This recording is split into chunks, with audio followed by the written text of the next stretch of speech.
వామ్మో! ఈ శారీకి మామూలు రెస్పాన్స్ ఇవ్వలేదుగా.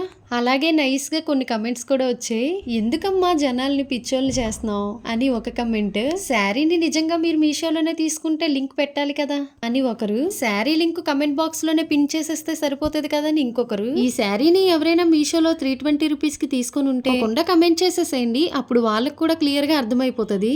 యూట్యూబ్ రూల్ ప్రకారం కమెంట్ బాక్స్ లో లింక్స్ పిన్ చేయడం అసలు కుదరదు. ఒకవేళ లింక్స్ ఇచ్చినా అస్సలు ఓపెన్ అవ్వవు. నేను ఏవి చూపించినా వెంటనే కమ్యూనిటీ పోస్ట్ లోని లింక్స్ అయితే షేర్ చేస్తాను. కమ్యూనిటీ పోస్ట్ లోకి ఎలా వెళ్ళాలి అని ఆల్రెడీ మన ఛానల్లో వీడియో చేశాను. ఈ వీడియో కింద ట్యాగ్ చేస్తాను. ఒకవేళ చూడాలనుకుంటే చూసేయండి. నేనేమి మీ కమెంట్స్ ని నెగిటివ్ గా తీసుకోలేదు. మీకు కూడా తెలియకే పెట్టుంటారు. మీ డౌట్స్ అన్ని కూడా క్లియర్ చేసినట్టు ఉంటది అని ఈ వీడియో చేసా. అలాగే ఈ శారీ అయితే అవుట్ ఆఫ్ స్టాక్ అయిపోయింది. శారీ వాష్ చేసిన తర్వాత కలర్ ఏమైనా పోతుందా అని అడిగారు. నిజానికి మీరు చెప్పేదాకా కూడా నాకు ఈ ఐడియా రాలేదు. కట్ చేసిన పీస్ అయితే ఇలా వాటర్ లో వేసాను. 5 minutes దాకా ఉంచాను. అస్సలు కలర్ అయితే చేంజ్ అవ్వలేదు.